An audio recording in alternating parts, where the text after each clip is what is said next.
I'm Diana.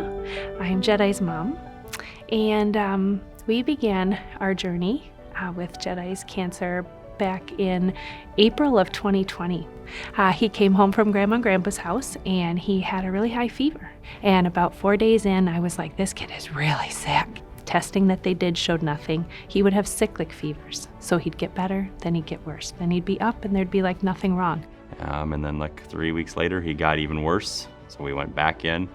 All in all, it took like 6 weeks, I think, to finally figure out what was wrong with him before they told us that he had a rare bad form of cancer. They had diagnosed him with stage 4, peripheral mature T-cell non-Hodgkin's lymphoma with a leukemia component to it, and he had associated HLH. So he was a sick kiddo. Very sick. So the collaboration between the doctors and the nurses was amazing. He was able to do blood work here, testing here to get ready for his transplant so we wouldn't have to travel to Madison any more than we needed to. It was amazing. He really didn't have any complications. We're so blessed. A lot of people do. And they were able to do almost all of his post-transplant testing here at Gundersen. And we're just so grateful. We had so many nurses that, we can't say enough about. They would decorate Jedi's room for him, and they learn things about you on a personal level, which is just something you can't quantify how much it matters to not just be patient 10, but to be patient Jedi. And they just saw us through the worst time of our life. I can honestly say that. It was the worst time of our life. At one point in August, we realized we'd been here more than we'd been home. If you're gonna be in that situation, they're the best place to be. The network of information that they have and of the care they can provide to you is just invaluable.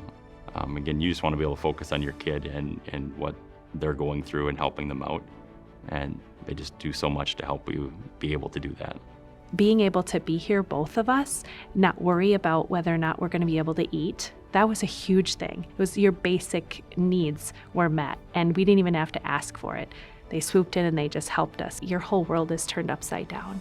And to have the resources, the hospital to have the resources that they need to help parents through this. One of the tricky things and where CMN just really helped was, we have 5 other children. We have 6 boys, and life didn't stop for them. So luckily we have a lot of family who took them in, but just the help that was provided, the ability for us to both be here at the hospital to provide support for Jedi. As somebody who is in that position, I can't think of a better gift, because there's not much else anyone, including the parents, can do.